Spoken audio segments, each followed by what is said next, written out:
ಮನುಷ್ಯರಿಗೆ ಕುಡಿದೇವೆ ಅಂದ್ರೆ ಕುಡಿಲಿಕ್ಕೆ ಭವಿಷ್ಯ ನೀರು ಇಲ್ಲ. ಇಂತಹ ಸಮಯದೊಳಗೆ ಚಲೋ ಎತ್ತು ಕಟ್ಟಿಕೊಂಡು ಉಪವಾಸ ಕೊಲ್ಲೋರ್ಕಿನ 4 ರೂಪಾಯಿ ಕಮ್ಮಿ ಹೋದ್ರು ಚಿಂತೆ ಇಲ್ಲೋ ಒಗದಾಡಿ ಈ ಎತ್ತ ಮಾರಿಬಿಟ್ರಾಯ್ತು. ಕಾಯಕವನ್ನ ನಂಬಿಕೊಂಡಿರುವಂತ ಒಗದಾಡಪ್ಪ ಹೇಳ್ತಾನ, ಅಪ್ಪ ನೀವು ತಿಳಿದವರದಿರಿ, ಹಿರಿಯರದಿರಿ, ಇಂತ ಚಲೋ ಎತ್ತು ಒಮ್ಮೆ ಕೊಟ್ವಿ ಅಂದ್ರೆ ಮತ್ತೆ ಇಂತ ಚಲೋ ಜೋಡಿಯನ್ನ ಕೊಡಿಸೋದು ಬಹಳ ಕಷ್ಟ ಆಗ್ತೈತಿ, ಅದಕ್ಕೆ ಕೊಡೋದು ಬೇಡ ಅಂತ ಒಗದಾಡಪ್ಪ ಹೇಳಿದಾಗ, ಅಲ್ಲೋ ಒಗದಾಡಿ, ಮತ್ತೆ ಈ ಎತ್ತ ನೀನು ಇಟ್ಕೊಂಡ್ರ ಹಾಕ್ಲಿಕ್ಕೆ ಮೆವ್ವ ಎಲ್ಲೈತಿ, ಸೊಪ್ಪೆ ಎಲ್ಲೈತಿ, ಹೊಟ್ಟ ಎಲ್ಲೈತಿ ಅಂತ. ಅದಕ್ಕ ಮುಂದರದು ಒಗದಾಡಪ್ಪ ಏನ್ ಹೇಳ್ತಾನ ಭೀಮವ್ವನ ಪತಿ ಅಂದ್ರ, ಅಪ್ಪ ನನ್ನ ಅಕ್ಕನ ಊರು, ನನ್ನ ಅಕ್ಕ ತಂಗಿಯರ್ನ ಹಿರೇಕೊಣ್ಣಾಗರಕ್ಕೆ ಕೊಟ್ಟೇವಲ್ಲ, ಅಲ್ಲಿ ಮಳಿ ಚೆನ್ನಾಗೈತಿ, ಅಲ್ಲಿ ಮಳಿ ಚೆನ್ನಾಗಿ ಆಗಿರೋದ್ರಿಂದ ಅವರ ಮನೆಯೊಳಗ ಅವರ ಹಿತ್ತಲದೊಳಗ ಒಂದಿಷ್ಟು ಸಜ್ಜಿಯ ಮೇವ ಐತಿ, ಅದನ್ನ ಬಂದು ಒಯ್ಯಿ ಅಂತ ಮೊನ್ನೆ ಒಂದು ಪತ್ರ ಬರೆದಿದ್ದೆ, ಅದಕ್ಕೆ ಅವ್ರು ಅದಕ್ಕೆ ಹೊಳ್ಳಿ ಮರಳಿ ಉತ್ತರ ಕೊಟ್ಟಾರ, ಮೇವ ಐತಿ ಬಂದು ಒಯ್ಯಿ ಅಂದಾರ.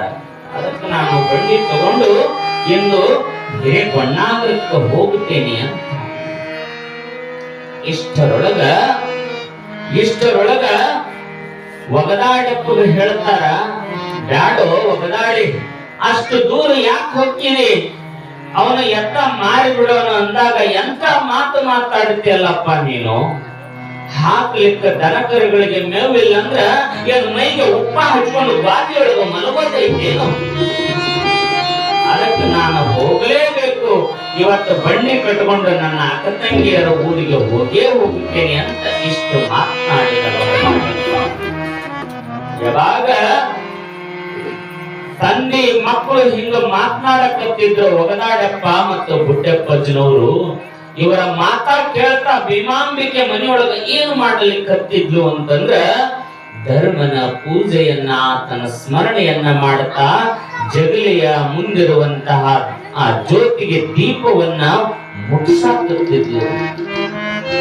ಯಾವಾಗ ನಾನು ಇವತ್ತು ಹೋಗ್ಲೇಬೇಕು ಅಂತ ಒಗದಾಡಪ್ಪ ಅಂದನೋ ಅಂದೇ ಆ ಹಚ್ಚಿದ ಜ್ಯೋತಿ ಆದಿ ಬಿಡುತ್ತದೆ, ನಂದಿ ಬಿಡುತ್ತದೆ. ಭೀಮಾಂಬಿಕೆಗೆ ಗೊತ್ತಾಗ್ತದೆ, ಸಜ್ಜೆಯ ಮೇವಿಗೆ ಹೋದ್ರ ಏನೋ ನನ್ನ ಪತಿಗೆ ಗಂಡಾಂತ ಕಾದಿದೆ, ಅದು ಧರ್ಮನ ಲಕ್ಷಣ ನನಗೆ ತೋರ್ಲಿಕ್ಕೈತಿ ಅಂತ.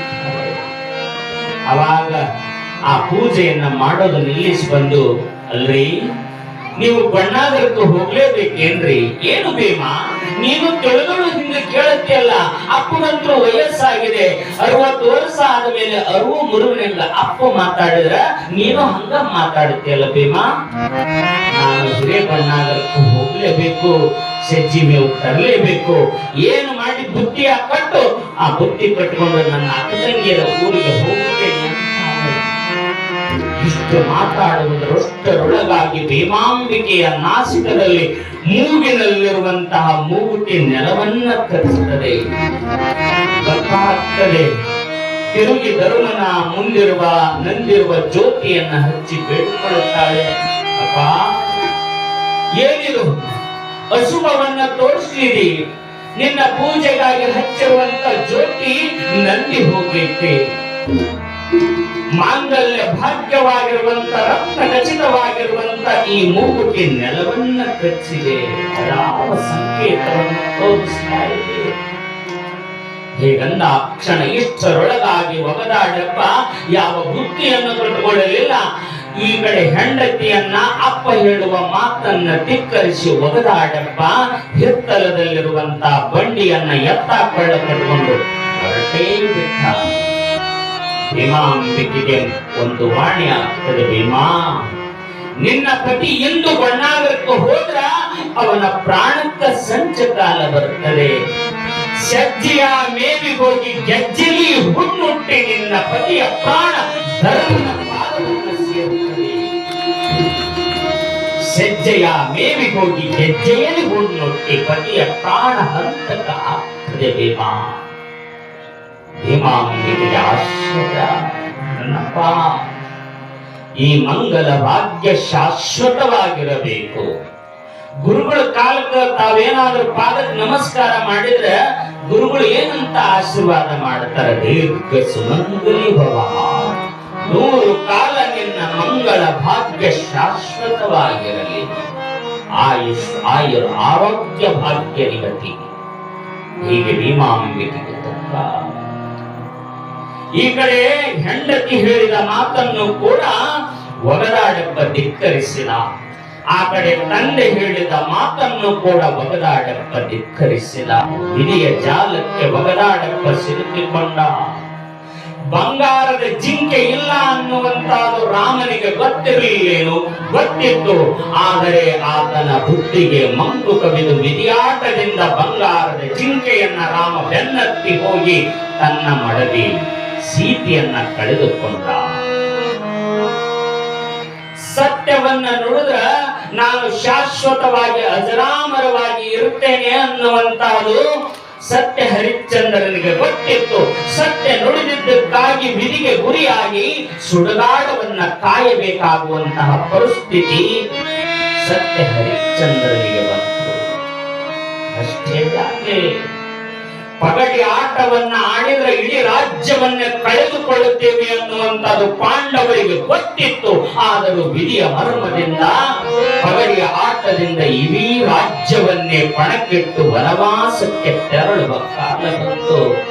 ಹಾಗೆ ಈ ಒಗದಾಡೆಪ್ಪನ ಜೀವನದೊಳಗೂ ಕೂಡ ನಾನು ಹೋಗುವಂತಹ ಈ ಕೆಲಸ ನನ್ನ ಪ್ರಾಣವನ್ನೇ ಕಳೆದುಕೊಳ್ಳುತ್ತೇನೆ ಎಂಬುವುದು ಗೊತ್ತಿದ್ದರೂ ಕೂಡ ಆ ವಿಧಿಗೆ ಗುರಿಯಾಗಿ ಹೊರಟ. ಹೀಗಾಗಿ ವಿಧಿಯ ಎದುರಿಗೆ ನಾವೆಲ್ಲರೂ ಕೂಡ ಶೂನ್ಯ. ಆಟದೊಳಗ ಒಗದಾಡಪ್ಪನ ಕೂಡ ಸಿಲುಕಿಕೊಂಡಿದ್ದಾನೆ. ಈ ಕಡೆ ತಂದೆಯ ಮಾತನ್ನ ಧಿಕ್ಕರಿಸಿ ಕರ ಪಿಡಿದಿರುವಂತಹ ಭೀಮಾಂಬಿಕೆಯ ಮಾತನ್ನು ಕೂಡ ಲೆಕ್ಕಿಸಲಾರದೆ ಒಗದಾಡಪ್ಪ ತನ್ನ ಅಕ್ಕ ತಂಗಿಯಂದಿರನ್ನ ಕೊಟ್ಟಿರುವಂತಹ ಹಿರೇಗೊಂಡಾಗರವನ್ನ ತಲುಪಿಕೊಂಡಿದ್ದಾನೆ. ಈ ಕಡೆ ಬೀಗರು ಒಗದಾಡಪ್ಪನನ್ನ ಬರಮಾಡಿಕೊಂಡು ಹೊಲದಲ್ಲಿರುವಂತಹ ಆ ಸಜ್ಜೆಯ ಮೇವನ್ನ ಹೇರಲಿಕ್ಕ ಗುಡ್ಡದ ಆ ಕಡೆ ಬೀಗರ ಹೊಲ ಇತ್ತು. ಗುಡ್ಡವನ್ನೇರಿಕೊಂಡು ಗುಡ್ಡದ ಕೆಳಗಿಳಿದು ಸಜ್ಜೆಯ ಮೇವನ್ನ ಒಟ್ಕೊಳ್ಳಲಿಕ್ಕ ಒಗದಾಡಪ್ಪ ಪ್ರಾರಂಭ ಮಾಡಿದ. ಅಕ್ಕ ತಂಗಿಯಂದಿರ ಗಂಡಂದಿರು ಆ ಮೇವನ್ನ ಒಗದಾಡಪ್ಪನ ಕೈಯೊಳಗ ಕೊಡಲಿಕ್ಕೆ ಹತ್ತಿದ್ರು. ಬಂಡಿ ಮೇಲೆ ನಿಂತುಕೊಂಡು ಒಗದಾಡಪ್ಪ ಆ ಸಜ್ಜೆಯ ಮೇವನ್ನ ಒಟ್ಕೊಳ್ಳಲಿಕ್ಕತ್ತಿದ ಹೇರ. ಕೊನೆಯದಾಗಿ ಹೇರನ್ನ ಒಟ್ಟುವುದು ಕೂಡ ಮುಗಿತು. ಭೀಮಾಂಬಿಕೆಗೆ ವಾಣಿ ಆದಂತೆ ಆ ಹೇರನ್ನ ಒಟ್ಟಿ ಹಗ್ಗವನ್ನ ಬಿಗಿದು ಇನ್ನೇನು ಕೆಳಗೆ ಇಳಿಬೇಕು ಅನ್ನುವಷ್ಟರೊಳಗಾಗಿ ಒಗದಾಡಪ್ಪನಿಗೆ ಧರ್ಮನ ವಾಣಿಯಾದಂತೆ ಸಜ್ಜೆಯ ಮೇಬಿ ಹೋಗಿ ಗೆಜ್ಜೆಯಲ್ಲಿ ಹೊನ್ನೊಟ್ಟಿ ಯಾವ ಹೇರಿನ ಮೇಲೆ ನಿಂತುಕೊಂಡಿರುವಂತಹ ಒಗದಾಡಪ್ಪನ ಗೆಜ್ಜೆಯೊಳಗ ಹೊನ್ನೊಟ್ಟಿ ವಿಪರೀತ ನೋವು ಬಾಧೆಯಿಂದ ಆ ಹೇರಿನಿಂದ ಭೂಮಿಗೆ ತಪ್ಪನೆ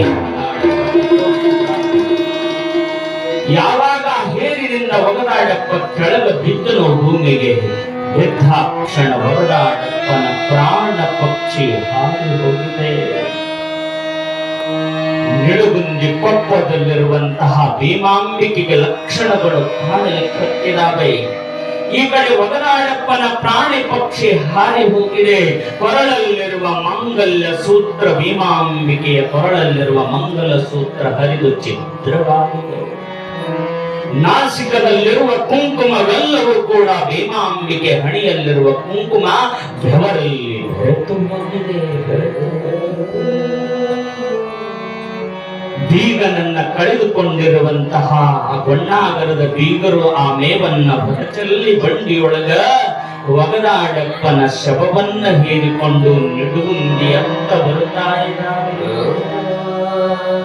ಓಡೋಡಿ ಬಂದು ಬುಡ್ಡೆಪ್ಪಜ್ಜನವರ ಮನೆ ಆಳು ಹನುಮಂತ ಬಂದು ಹೇಳ್ತಾನೆ, ಅವ್ವಾ ನಿನ್ನ ಪ್ರತಿಯ ನಿನ್ನ ಪ್ರೀತಿಯ ಪತಿದೇವ ಇಂದು ಅಸ್ತಂಗತವಾಗಿದೆ.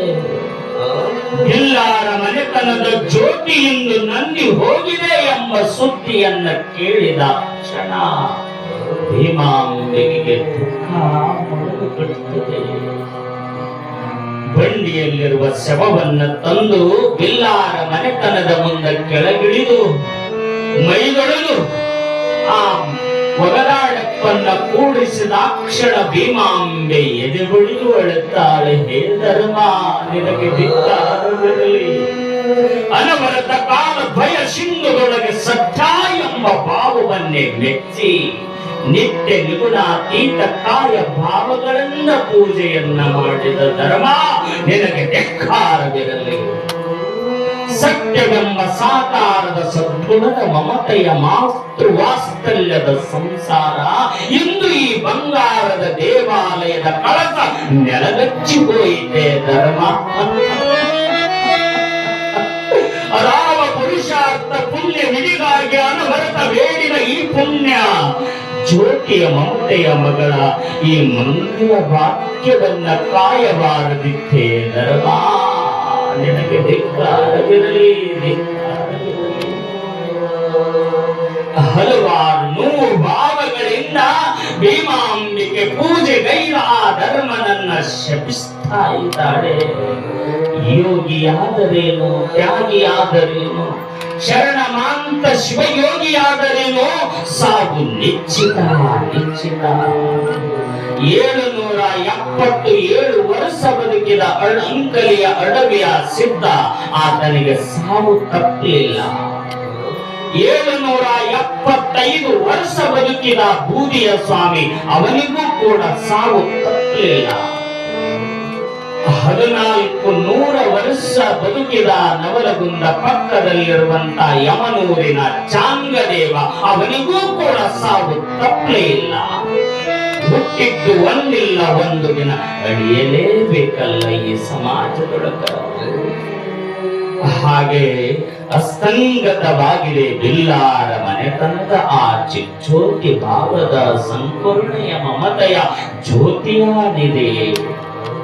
ಜನರೆಲ್ಲರೂ ಕೂಡ ಒಬ್ಬೆ ಇಟ್ಟು ಅಳುತ್ತಾ ಇದ್ದಾರೆ. ಹೇಗಿದೆಯೇ ಎನ್ನ ಮಾತೃ ಹೃದಯದಿಂದ ಸದ್ಭಕ್ತ ಹೃದಯವನ್ನೇ ರಕ್ಷಿಸುವ ಈ ಶರಣೆಯನ್ನ ಇಂದು ಅಮಂಗಳಾಗಿಸಿದೆ ಧರ್ಮ, ನಿನಗಂದಿಗೂ ಕೂಡ ಕ್ಷಮೆಯಿಲ್ಲ ಕ್ಷಮೆಯಿಲ್ಲ. ಸಾವಂಗಳ ಭರಿತ ದುಃಖಂಗಳ ಅರಿತ ಶರಣ ನೀನಾದೊಡೆ ನಿತ್ಯ ನಿಗುಣವೆಂಬ ಆ ಮಂಗಲೆಯನ್ನ ಅಮಂಗಲೆಯನ್ನಾಗಿಸಿದೆ ಆ ಧರ್ಮ. ಎಲ್ಲ ಜನರು ಕೂಡ ಭೀಮಾಂಬಿಕೆಯ ದುಃಖದೊಳಗ ಭಾಗಿಯಾಗಿದ್ದಾರೆ. ಆದರೇನು, ಶರಣರಂತೆ ಮಾಂತರಂತೆ ಶಿವಯೋಗಿಗಳಂತೆ ಆ ಭೀಮಾಂಬಿಕೆಯ ಪತಿಗೂ ಕೂಡ ಪ್ರಾಣ ಮರಣವಾಗಿದೆ. ಇಂತಹ ದುಃಖದೊಳಗ ಯಾವ ಭೀಮಾಂಬಿಕೆಯ ಪತಿ ಒಗದಾಡಪ್ಪನವರ ಅಂತ್ಯ ಸಂಸ್ಕಾರವನ್ನ ಮಾಡಿದ್ದಾರೆ. ಇಂದಿಗೂ ಕೂಡ ನಾವು ಕೊಪ್ಪ ಗ್ರಾಮಕ್ಕೆ ಹೋದ್ರ ಆ ಊರ ಪಕ್ಕದಲ್ಲಿರುವಂತಹ ಹೊಲದೊಳಗ ಭೀಮಾಂಬಿಕೆಯ ಪತಿಯ ಕ್ರಿಯಾ ಸಮಾಧಿಯನ್ನ ಈ 21ನೇ ಶತಮಾನದೊಳಗೂ ಕೂಡ ನೋಡಬಹುದು. ಇಂತಹ ಪತಿಯನ್ನ ಕಳೆದುಕೊಂಡಿರುವಂತಹ ಭೀಮಾಂಬಿಕೆಗೆ ದುಃಖ ಆಗುತ್ತದೆ. ಯಾವ ಭೀಮಾಂಬಿಕೆಗೆ ಸುಮಂಗಲಿ ಅಂತ ಕುಂಕುಮ ಹೂವಾದಿಗಳನ್ನ ಕೊಡ್ತಾ ಇದ್ರು, ಕಾರ್ಯಕಟ್ನಕ್ಕೆ ಕರಿತಾ ಇದ್ರು, ಅಂತಹ ಸುಮಂಗಲಿ ಭಾಗ್ಯವನ್ನು ಕಳೆದುಕೊಂಡಾಳ. ಹೀಗಾಗಿ ದುಃಖದೊಳಗ ಯಾವ ಒಗದಾಡಪ್ಪನವರ ಕ್ರಿಯಾ ಸಮಾಧಿ ಆಗೈತಿ. ಅದಕ್ಕ ಪತಿ ಇಲ್ಲ ಅಂತಂದ್ರ ಹೆಂಗ ಬದುಕಬೇಕು ಅಂತ ಬಹು ಸುಂದರವಾಗಿ ಜಾನಪದ ಕವಿಗಳು ಬರೀತಾರೆ.